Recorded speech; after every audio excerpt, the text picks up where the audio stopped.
Tonight, under the glow of American city lights, something unexpected moves in the shadows. At first glance, it could be stray dogs, scavengers of the night.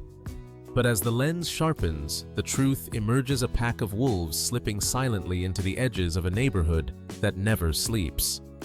Have you ever wondered what would happen if wolves came just blocks away from your home? Would fear take over, or would you pause long enough to understand what they are searching for? The camera shakes as a group of college students, armed only with their phones, document the scene. Headlights flash in the distance. Sirens echo somewhere down the block. And there, beside overflowing trash bins, gray muzzles dig deep for scraps of discarded food. These are not monsters prowling for blood. They are survivors drawn into the human world by hunger and shrinking wilderness. Yet the headlines scream otherwise. Local news anchors warn of danger. Social media captions cry out wolves invading the city. Neighbors close their doors and whisper behind curtains. Fear spreads faster than fact. But the footage tells a different story. The wolves do not charge. They do not bare their teeth. One pup noses a plastic bottle, batting it like a toy beneath a flickering street lamp. Another adult keeps watch, ears twitching at every passing car. Their howls do not rise in aggression, but in a low, mournful chorus, as if asking the night itself where safety has gone. The students, caught between awe and apprehension, whisper, "They're not attacking anyone. They're just trying to eat." For a moment, the city seems to hold its breath, a fragile balance between myth and reality. Then, a sudden flash of movement. Tires screech. A metallic thud cracks the silence. One wolf stumbles, struck by a speeding car. The others whirl around it, circling their voices, erupting into a haunting, unified howl. Windows rattle, street dogs freeze, and even the passing cars slow as the chorus fills the night air. The howl is not rage. It is grief. It is loyalty. It is the sound of family refusing to leave one of their own behind. The students keep recording, hearts pounding. What they capture will spread far beyond this street corner, reaching millions who will see wolves not as villains, but as kin bound together by love and loss. And in that frozen moment, under the neon buzz of a city that thought it had no room for wilderness, people begin to wonder, are these creatures really our enemy, or a mirror of the bonds we share ourselves? What happens next will silence an entire neighborhood and forever change the way a city sees its wolves. When the first shaky clips of the wolves reached the internet, most people assumed they were fake. Wolves in the city. That belonged to fairy tales, not to modern America. But for a small group of college students, the encounter was real. And it would change the course of their lives. Their names don't appear on the nightly news, but their story begins in a classroom at a state university on the edge of the Midwest. Environmental science majors, young, idealistic, and armed with second-hand cameras, they had set out to document how wildlife survives in cities. Raccoons, opossums, coyotes, those were the species they expected to see. Wolves. That wasn't on their list. Meet Sarah, the quiet one of the group. Raised in a rural town, she remembered the legends her grandfather told about hearing wolf howls in the 1970s before development swallowed the forest. For her filming, urban wildlife was not just a project. It was a way of preserving voices she feared were vanishing. Next was David, the loud dreamer, always pushing the group toward risk. He believed that every story needed a hook, something that would grab attention. He wanted viral footage, something that would shake people awake. Then came Mia and Carlos, both practical, both cautious. Mia was skilled with editing, Carlos with logistics. They were the ones who reminded the others about safety rules, about distance, about never feeding or interfering. Together, the four formed a fragile balance of ambition and caution. The setting for their story was a city most Americans would recognize: high-rises at the core suburbs sprawling outward, and at its fringe, a tangle of highways, vacant lots, and green belts. It was in these forgotten corridors, where nature clung stubbornly between billboards and strip malls, that the wolves had appeared. America's gray wolves once roamed nearly the entire continent, but centuries of hunting habitat loss and urban sprawl pushed them back to remote ranges. Yellowstone became their sanctuary, Alaska their refuge. Seeing them here skirting dumpsters beneath the hum of neon signs felt like history folding back on itself. Yet the setting was not romantic. It was messy, fractured. Garbage bins overflowed behind fast food chains. Sirens cut the night air. In the daylight, joggers and families filled suburban parks, unaware of the paw prints pressed into the mud just yards away. Wolves, forced to adapt, had begun scavenging where deer once grazed freely. At first, no one believed the students. "It must be dogs," one professor said. "Strays, feral packs. Wolves don't live here."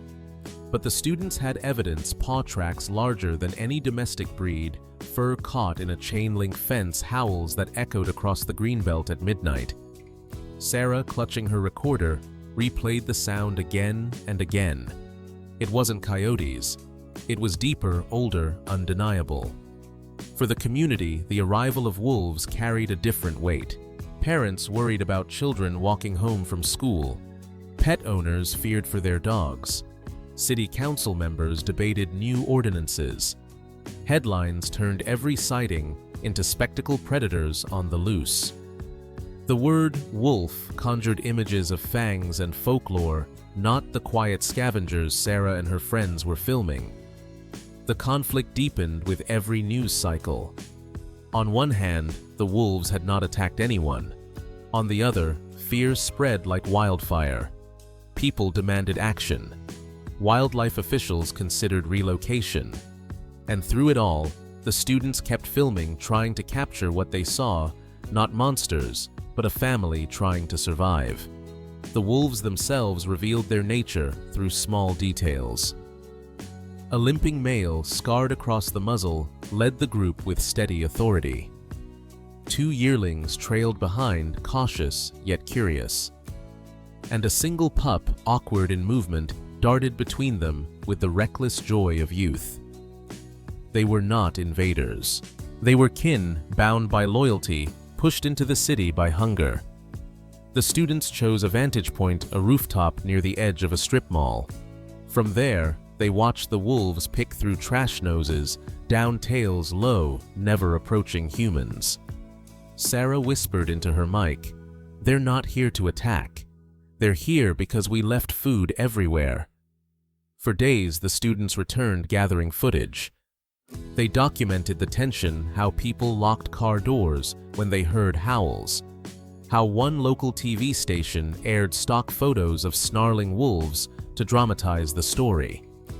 They filmed the silence that followed each howl, the uneasy balance between fear and fascination. And slowly, a plan began to take shape. If the world saw what they saw, wolves not as villains but as survivors, maybe the narrative could shift. Maybe, just maybe, people could learn to see beyond the myths. It happened on a night colder than most, the kind of night when breath turns to mist under streetlights and every sound seems sharper. The students had been following the wolves' trail for days, but nothing prepared them for what came next. Sarah balanced her camera on the ledge of the rooftop. Down below, the alley stretched into shadow, the yellow glow of a flickering lamp casting broken shapes across piles of trash. Then movement, a ripple of gray fur silent as smoke. The wolves had returned. For a heartbeat, the students froze. Instinct whispered danger. After all, these were wolves, animals bound to a reputation as predators. But instinct soon gave way to something else: awe. David whispered into his recorder, his usual bravado cracked with nervous laughter. "They're right there. This is unreal." The pack moved with a rhythm that was both cautious and purposeful. The scarred male led first, nose down, tail sweeping low. Two younger wolves lingered behind, watchful. Then, the pup appeared trotting into the open with reckless curiosity. It nosed a fast food wrapper, pouncing on it as if it were prey. The sight drew an involuntary smile from Mia, who murmured, "It's just a baby." But then came the tension. From the far side of the alley, a stray dog barked. The wolves froze, ears pricked, eyes glinting. For a moment, Sarah thought they might lunge. Instead, the alpha turned, gave a single low growl, and the pack shifted as one, keeping formation, ignoring the dog returning to their search through garbage. It was the first time the students truly saw the wolves, not as symbols, but as family. They weren't prowling to hunt people or pets. They were scavenging, desperate, resourceful, unwilling to surrender to hunger. The students' fear began to thin, replaced by an unexpected sense of compassion. These were not the villains painted by news headlines. They were survivors forced into a human maze. Carlos adjusted the microphone, heart thudding in his chest. "People need to see this," he whispered, "not the snarling photos on TV. This." The decision came quickly. They would upload the footage. But with that decision came risk. The internet, after all, is a double-edged sword. What if the video fueled more fear? What if people demanded the wolves be killed? Still, Sarah felt it deep in her chest. Silence was worse. If people only saw myths, the wolves stood no chance. The first clip went live just after midnight. It showed the pup batting a plastic bottle beneath the street lamp. It showed the alpha standing guard, ears twitching at every distant horn. It showed scavenging, not savagery. Within hours, the video spread. Comments flooded in. "Are these really wolves in the city? Look, they're just looking for food. This is hauntingly beautiful, but also sad." For the students, the upload was both a relief and a new weight. They had pulled back the curtain. Now, the world was watching.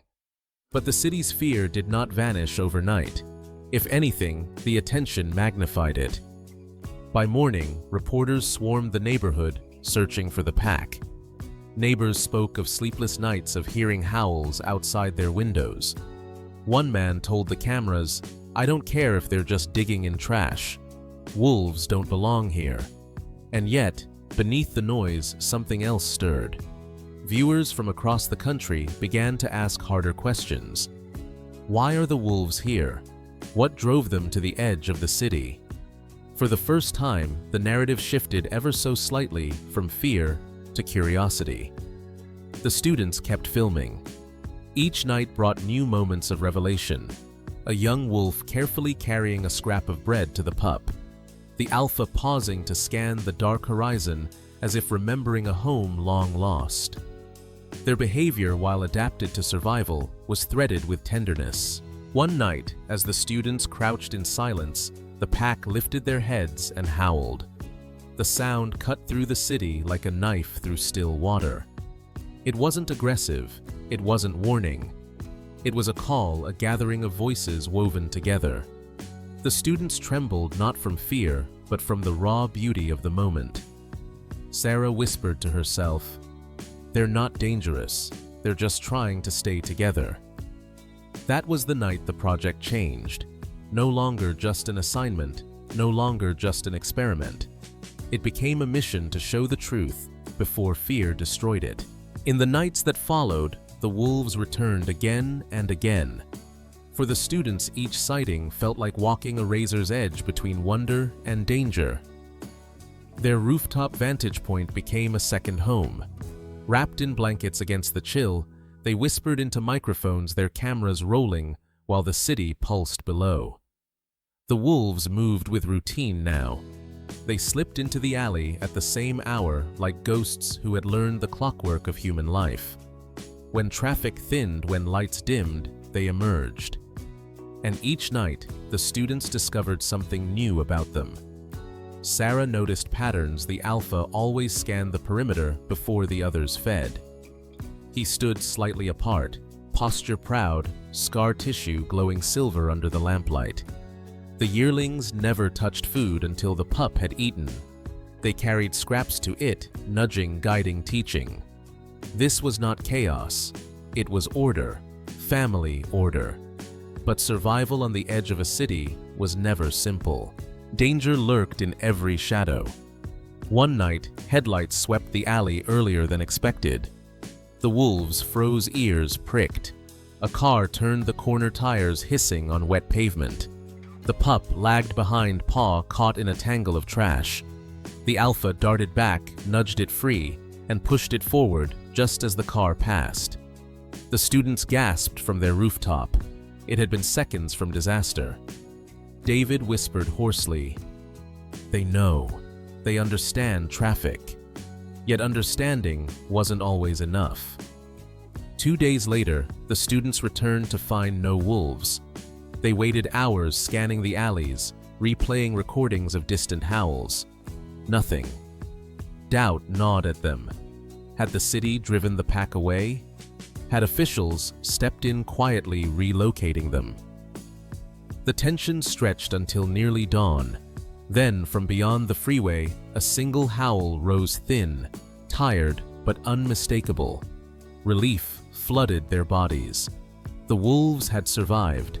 They were simply shifting routes, learning, adapting. Still, adaptation came with a price.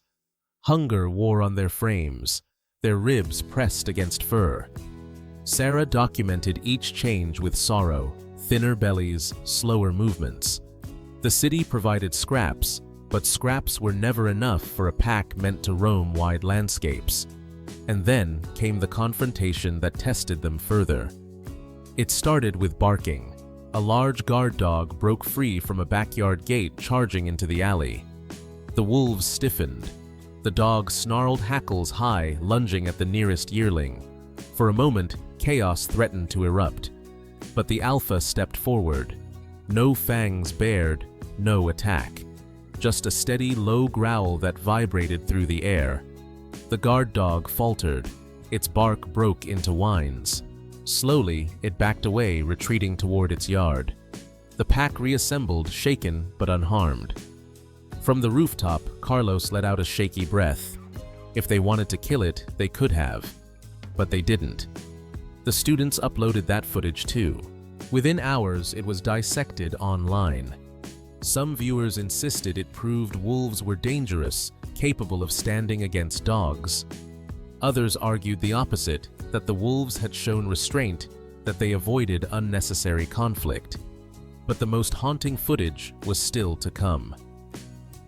Late one week, a storm rolled through. Rain lashed against rooftops. The students debated going out at all, but Sarah insisted. If the wolves are out there, in this, people need to see it. They braved the downpour, cameras wrapped in plastic. Hours passed before movement stirred. Out of the sheets of rain, the wolves appeared, drenched tails, low eyes glinting in headlights. They moved slower now, scavenging desperately. The pup whimpered, pressing close to the alpha for warmth. Then, in the middle of the storm, the pup collapsed. Exhausted, soaked to the bone, it curled on the wet asphalt. The students' hearts seized. From their distance, they could do nothing. Intervention was against every rule they had pledged to follow. But the pack did not abandon it. One yearling lay beside the pup, sharing warmth. The alpha circled, pushing debris into a rough barrier against the wind. The family shielded their weakest, turning a city alley into a shelter. That night, Sarah's notes blurred with tears. They fight the same storms we do. They care for their young the same way we would. By dawn, the pup stirred again, alive. The pack limped into the fading rain, silhouettes etched against the first gray light. For the students, the bond deepened, not just with the wolves, but with their own mission.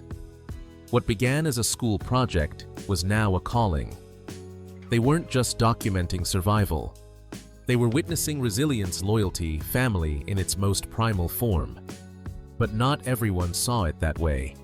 With each upload, with each view count climbing into the thousands, pressure mounted. Wildlife officials called the university, warning that filming urban wolves could encourage unsafe curiosity. Neighbors accused the students of attracting the pack by their presence, though they had never left food or bait. Fear whispered louder than fact. Still, the students couldn't stop. They felt a responsibility now. The wolves' story wasn't just theirs, it belonged to anyone willing to listen. One evening, as the sun dipped behind skyscrapers, the alpha led his pack across a strip of grass between apartment buildings. Dozens of windows lit up, curtains parted. People saw with their own eyes a family of wolves threading silently beneath the glow of neon signs. And for a moment, no one screamed. They simply watched. That fragile silence became the proof the students needed. Fear could be replaced by awe, but only if people saw the truth. The city had grown used to whispers of wolves by now. Headlines had cycled, debates had flared, and the students' footage had spread far beyond what they ever imagined. But nothing could prepare them or the neighborhood for the night. Everything changed. It began on a crisp evening, the kind where autumn sharpens every sound. The students were back on their rooftop, their equipment balanced, their nerves stretched thin. They had heard rumors that city officials were planning to set traps. Tension buzzed in the air like static. Then, as if drawn by fate, the pack appeared once more. Shadows melted into the streetlights, the scarred alpha, the two yearlings, and the pup that had somehow survived every trial so far. Their movements were slower now, deliberate, as if the city itself weighed heavy on their paws. The students filmed in silence. Across the street, traffic roared, horns blared, and then it happened. A silver sedan rounded the corner too fast, tires screeching against asphalt. The wolves froze mid-step. The pup hesitated in the open. Sarah's voice cracked into the microphone. "No, no, move." The impact was brutal, a sound of metal against bone that seemed to tear the night in two. The pup rolled across the pavement, limp. The car did not stop. It vanished into the blur of headlights. For a moment, the city noise swallowed everything. Engines hummed. Music thumped from a distant bar. And then, silence. The wolves gathered. The alpha darted to the pup's side, nudging with his muzzle, pacing in tight circles. The yearlings whined, their cries rising sharp and frantic. And then, together, they howled. The sound ripped through the neighborhood. Windows rattled. Dogs stopped barking mid-breath. People stepped out onto balconies, hands pressed to mouths. The howl was not rage, it was grief, loyalty, defiance all at once. It rose higher, deeper, until even the hum of the city stilled beneath it. The students trembled as they filmed. David's voice broke. This will change everything." And it did. The footage captured not just an accident, but a moment that pierced the heart. The wolves' chorus was haunting their bodies, circling their fallen kin, refusing to abandon it to the road. Under the cold gleam of street lamps, they looked less like beasts and more like mourners in a cathedral of concrete. Sarah whispered, "People need to see this. All of it." As the pack howled, something remarkable unfolded. Cars slowed. Drivers stepped out, not in fear, but in awe. Strangers stood shoulder to shoulder, their usual barriers dissolved by the sound. No one spoke. They simply listened as the city was wrapped in a wild lament. Minutes stretched like hours. The pup lay motionless, but the pack did not leave. They guarded it as if holding vigil. And for that time, the city belonged to the wolves. The students' cameras rolled, capturing tears in the eyes of onlookers, capturing a silence that was deeper than fear. The pack, in its grief, had given humans something they could not ignore, a mirror of their own love, their own bonds, their own losses. Then, as suddenly as it had begun, the alpha raised his head. His eyes swept the horizon, glowing amber in the light. With one last nudge to the pup, he gave a sharp bark. The yearlings obeyed, retreating. Reluctantly, painfully, the alpha followed, melting into the darkness. The pup was left behind. The students held their breath. Moments later, flashing lights appeared. Wildlife rescue trucks. The howls had not only silenced the neighborhood, they had summoned help. Rescuers approached cautiously, lifting the injured pup with practiced care. The crowd parted in reverent quiet. The students filmed tears streaking their lenses.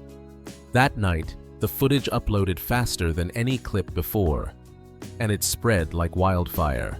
Not just thousands of views, not just millions, tens of millions. Across every platform, the image of wolves circling their wounded kin, their mournful howls echoing through the city, reached a world that could no longer deny their truth. Comment sections overflowed. "This broke me. They feel like we do.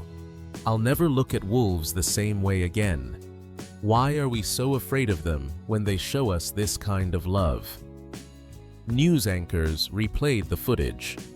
Scientists were interviewed. Activists called it a turning point. Even skeptics, hardened by years of myths, admitted something about the howl had shifted the narrative. For the students, the night marked the peak of their mission. They had started with shaky hands and borrowed cameras. Now they held the power to change how an entire city, perhaps even a nation, saw wolves. But with the climax came consequence. Wildlife officials doubled down. Some demanded immediate relocation of the pack, citing safety. Others argued for coexistence for protected corridors within urban zones. And through it all, the students found themselves at the heart of a storm they had never anticipated. Still, when they replayed the footage, they knew there was no going back. The wolves had spoken in the only language they had: loyalty. Grief, love. The world had listened. The night of the accident spread like a shockwave through the city. By dawn, nearly everyone had seen the footage: wolves howling in grief beneath streetlights, a pup lifted into the arms of rescuers. What began as whispers on rooftops was now a roar across news outlets and social media feeds. But fame comes with consequence. City council meetings filled with anxious voices. Parents demanded answers. What if next time it isn't a pup hit by a car, but a child in the wrong place? Others argued passionately.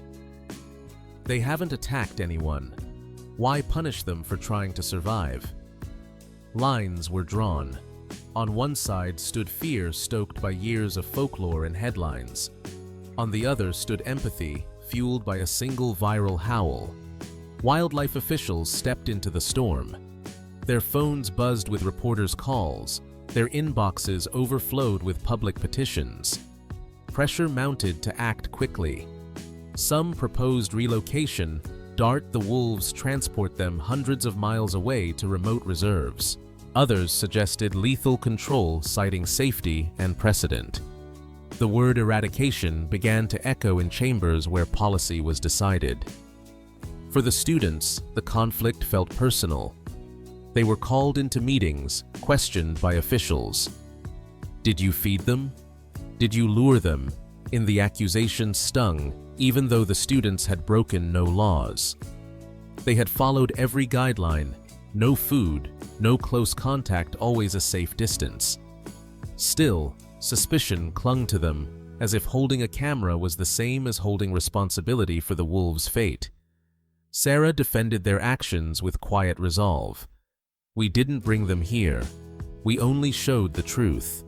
But truth is rarely simple. Neighbors began to argue among themselves. In grocery stores and church halls, conversations turned heated. Some admitted they stood on porches at night, listening for howls with a strange kind of reverence. Others spoke of sleepless nights of dogs that whined at shadows of a primal fear they couldn't shake. Even among scientists, debate raged. Ecologists explained that wolves were drawn into cities because of fragmented habitats, not malice. "We built highways across their hunting grounds," one biologist said on a local broadcast. "If they scavenge in alleys, it's because the wilderness has been replaced by concrete." But critics countered, cities are for people, not predators. If we allow this, what comes next? The students uploaded more footage: wolves avoiding direct encounters, retreating at the sound of footsteps, scavenging only under cover of darkness. Their videos sparked empathy online, but also inflamed opponents. "You're romanticizing killers," one comment read. "Next time someone will get hurt." The pups' rescue complicated the narrative even further. At the Wildlife Center, updates trickled in broken bones, a long road to recovery. Pictures of the pup bandaged and resting spread across the internet. To many, it became a symbol of innocence of a family torn apart by a world they didn't choose. Donations poured into the rescue center. Children mailed drawings of wolves under moonlight. Hashtags trended. City wolves. Howl of hope.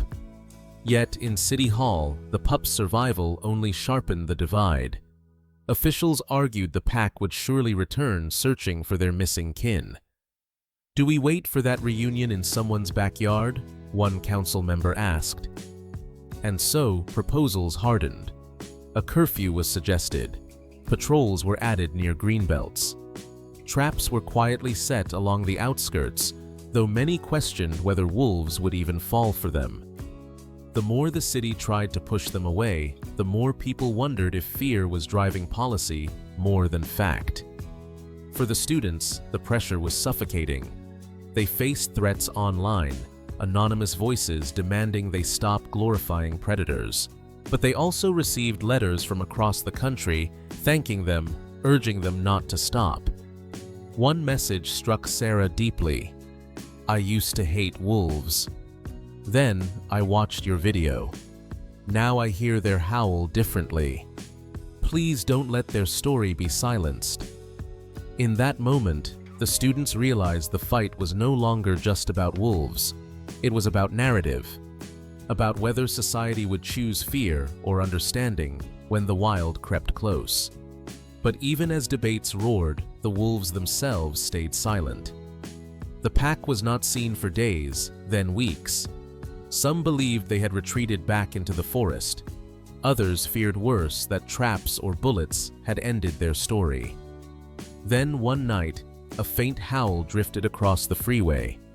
Low, mournful, distant, but real. Sarah recorded it, heart racing. She whispered into the mic, "They're still here." The howl reignited arguments. For officials, it proved the problem wasn't solved. For the students, it proved something greater. Wolves hadn't given up. They were still trying to carve space in a world that wanted to push them out. The city was at a crossroads. The decision loomed: relocate, eradicate, or adapt. And with every passing day, the weight of that choice grew heavier. The decision, when it came, felt less like a single announcement and more like the closing of a long, painful chapter. After weeks of heated debate, the city council voted to bring in wildlife authorities to intervene. Relocation, not eradication, was the official word. But to the students, to the neighbors who had listened in awe to that haunting howl, it felt like exile. The announcement was met with divided reactions. Some residents cheered, relieved that fear would finally be lifted. Others stood silently in the council chambers, arms folded, unwilling to celebrate what felt like the forced erasure of something rare and beautiful. The students received the news in their cramped dorm room. Sarah read the statement aloud, her voice catching. "The wolves will be tranquilized and transported to a reserve 200 miles north. Public safety requires this action." Silence followed, heavier than words. For nights afterward, the students kept watch, hoping to glimpse the pack one last time. But the wolves, as if sensing the growing pressure, had melted deeper into the shadows. Only the faintest howls marked their presence low, distant like echoes of a story already slipping away. Then, on a night colder than most, fate allowed a final meeting. From their rooftop perch, the students spotted movement across the greenbelt. The scarred alpha appeared framed by the glow of distant streetlights. The yearlings trailed weary, but steady. And then the pup. Limping, healed, but fragile, it moved with halting steps, freshly released from the rescue center and searching for its kin. The reunion was wordless, but undeniable.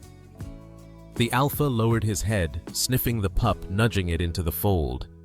The yearlings pressed close tails, sweeping low.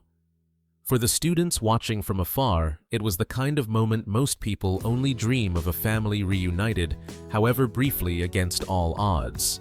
But even in that fragile joy, the end loomed. The next morning, wildlife trucks rolled quietly into the neighborhood. Tranquilizer rifles gleamed under the pale light. Officials moved with practiced efficiency, setting up nets, scanning alleys, waiting for the wolves to appear. From their vantage point, the students filmed every moment. Their commentary was hushed, reverent. They don't understand, this is goodbye. When the wolves finally emerged at dusk, the team moved quickly. A dart hissed through the air. The alpha staggered, eyes flashing before collapsing into stillness. The yearlings cried out, circling helplessly, until tranquilizers found them too. The pup, smallest of all, was lifted gently into a crate. The howls that night were fractured, muffled, but unforgettable. Neighbors gathered at windows. Some wept openly. Others stood stone-faced, convinced it was for the best. And in the middle of it all, the students kept recording, their cameras trembling as if to absorb every last detail of a story they could not stop. Later at the loading site, Sarah pressed her lens close. The alpha lay on a stretcher chest, rising and falling in slow sedation. For a fleeting moment, one golden eye flickered open. It met her gaze, calm, unafraid, a final acknowledgement. Then, the door of the transport truck shut, and the night swallowed the sound of engines fading north. The farewell left the city strangely quiet. For the first time in months, no howls pierced the skyline. No shadows moved along alleys. The students felt the absence like a wound. And yet, the wolves had left something behind. On the rooftop where it all began, the students found tracks pressed into a thin layer of frost.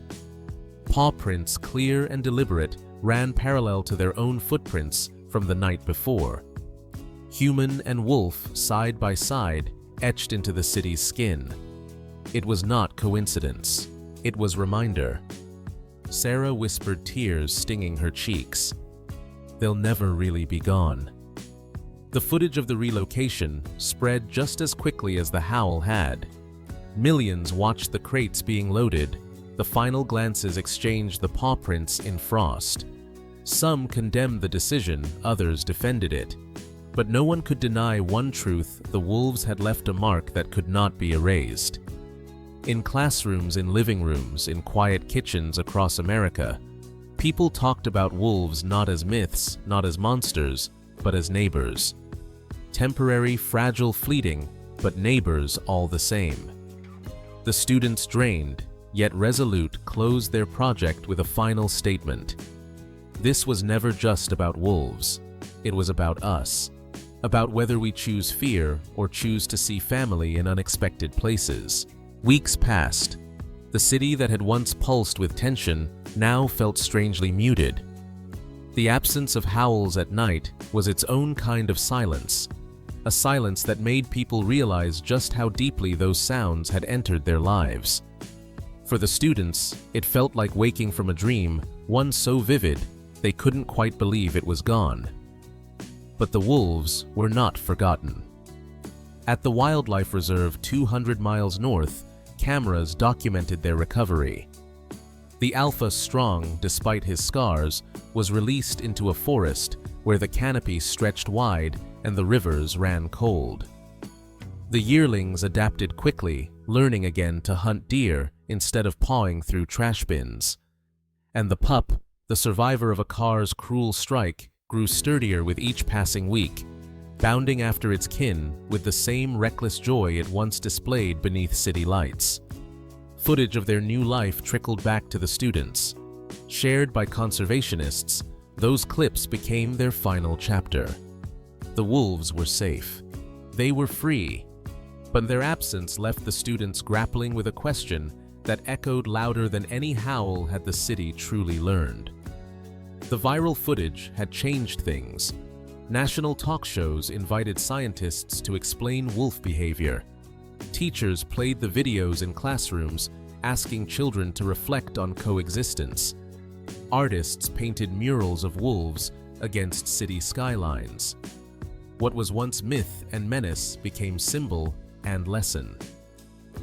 And in the city itself, small but significant changes unfolded. Trash bins were secured with wildlife-proof lids. Green corridors were discussed at planning meetings, connecting fragmented patches of forest. Neighbors who once feared shadows now admitted they felt a kind of pride. "Our city was chosen by wolves," one woman said in a local interview.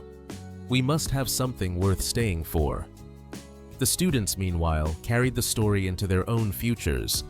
Sarah presented their project at a conference, her voice steady, though her hands trembled. She spoke not of fear or danger, but of empathy. We cannot erase wildness from our world, but we can decide how we respond when it comes knocking. David Ever the Dreamer turned the footage into a documentary short. It won a small award, but more importantly, it reached more hearts. Mia and Carlos continued their studies, embedding the lessons into their future careers: urban planning, conservation storytelling. Yet the memory that lingered most vividly wasn't the debates or the headlines. It was the image of paw prints beside their own pressed into frost on a rooftop, a silent reminder that wildness is never truly gone. One evening, months later, Sarah returned to that rooftop alone. The city sprawled before her, restless and glittering as always. She closed her eyes, remembering. And then, soft so faint, she thought she imagined it, a howl rose from the far hills. Not in the city now, but in the wilderness beyond. She smiled through tears. The wolves had carried their story with them, and somehow it still reached her. The story of the wolves beneath the city lights is not only about them, it is about us. About what happens when the wild meets the edges of our human world and how we choose to respond. For centuries, wolves have been painted as villains. They have been hunted, feared, and driven away. Yet when they walked beneath neon signs and howled in the silence of a city street, they revealed something undeniable: that survival is not savagery. It is loyalty. It is family. The students learned this firsthand. They expected danger. What they found was tenderness. A pup cared for an alpha guarding siblings, protecting one another against storms and streets. Their cameras didn't capture monsters.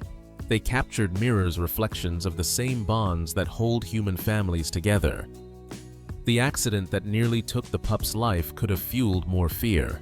Instead, it gave the world a moment of truth, a pack of wolves standing vigil, their grief echoing in a howl that silenced cars and hushed voices.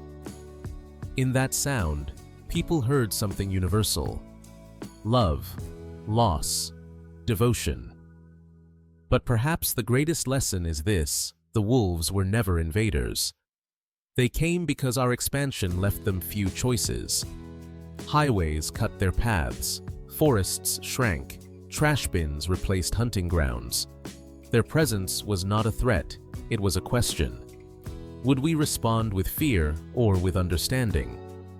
The answer is still unfolding. Relocation gave them safety, but it also reminded us that coexistence is fragile. It requires more than admiration. It demands responsibility. Securing trash-building corridors, supporting conservation, these are choices we must make if we want wildness to survive beside us. For the students, the wolves' story became a lifelong calling, And for those who watched millions across the world, it became proof that empathy can rewrite narratives centuries old. So when you hear a howl in the distance, whether in a forest or through a speaker on your phone, remember, it is not only a call of the wild. It is a reminder of connection, of resilience, of bonds that cross the boundaries of species and cities. The wolves beneath the city lights asked us one question: will we choose fear or will we choose family? That choice belongs to all of us.